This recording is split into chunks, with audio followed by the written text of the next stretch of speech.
Chapter 11. Dahil sa hirap na dinaranas, nagreklamo ang mga Israelita. Dahil dito nagalit si Yahweh at pinaulanan ng apoy ang isang bahagi ng kanilang kampo.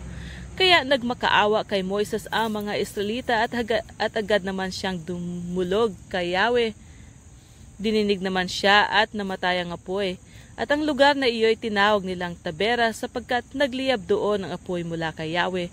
Ang mga dayuhang sumama sa paglalakbay ng mga Israelita ay nanabik sa dati nilang pagkain at nagaya sa kanila ang mga Israelita. Kaya nagreklamo na naman sila. Ang sabi nila, kailan pa ba tayo makakatikim ng karne? Mabuti pa sa Ehipto, doon nahihingi lang ang isda. At naaalaala ba ninyo ang pipino, pakwan, sibuyas, bawang at gulay na kinakain natin roon? Nangihina na tayo ngayon, walang makain dito kundi ang manang ito. Ang mana ay parang buto ng kulantro at kakulay ng bidelyo. Ito ang laging pinupulot ng mga tao. Ginigiling nila ito o binabayo. Kapag niluto, ito'y lasang tinapay na sinangkapan ng langis. Ito'y kasama ng hamog na bumabagsak kung gabi. Narinig ni Moises ang reklamo ng lahat ng sambahayan na nakatayo sa pintuan ng kanilang tolda. Nagalit ng labis si Yahweh kaya't nanlumo si Moises. Itinanong ni Moises kay Yahweh, bakit ninyo ako ginaganito? Anong ikinagagalit ninyo sa akin? Bakit ninyo ako binigyan ng ganito kabigat na pasanin? Ako ba ang nagsilang sa kanila? Aalagaan ko ba sila tulad ng pag-aalaga ng ina sa kanyang anak hanggang makarating kami sa lupaing ipinangako ninyo sa aming mga ninuno? Ayaw nila kayong tigilan sa kahihingi ng karne. Saan ako kukuha ng karne para sa ganitong karaming tao? Hindi ko sila kayang alagaan mag-isa. Napakabigat ng pasanang ito para sa akin. Kung ganito rin lamang ang gagawin ninyo sa akin, mabuti pa'y mamatay na ako ngayon din kaysa maghirap ng matagal.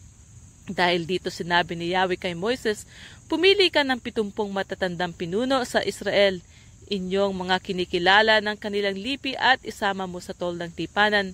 Pagdating ninyo roon, bababa ako at makikipag-usap sa iyo. Babahagihan ko sila ng espiritong ibinigay ko sa iyo upang makatulong mo sila. Sabihin mo naman sa buong bayan na ihanda nila ang kanilang mga sarili sapagkat bukas ay makakakain na sila ng karne. Nagrereklamo na naman sila. Itinatanong nila kung kailan pa sila makakatikim ng karne. Sinabi pang mabuti pa sa Ehipto at marami silang pagkain. Kaya bukas, ibibigay ko sa kanila ang pagkain gusto nila. Hindi lamang para sa 1, 2, 5, 10, 20 araw ang ibibigay ko sa kanila, kundi para sa isang buong buwan. Laging ito ang kakainin nila hanggang sa magsawa sila at magkandasuka sa pagkain nito sapagkat itinakwil nila ako at sinabi pa nilang mabuti pang hindi na sila umalis sa Ehipto. Sumagot si Moises, lahat-lahat ng kasama ko'y 600,000 at sinasabi mong bibigyan mo sila ng karne para sa isang buong buwan. Kahit napatayin ang lahat naming hayop o mahuli ang lahat ng isda sa dagat ay hindi sasapat sa ganitong karaming tao. Sinabi ni Yahweh, Moises, mayroon ba akong hindi kayang gawin?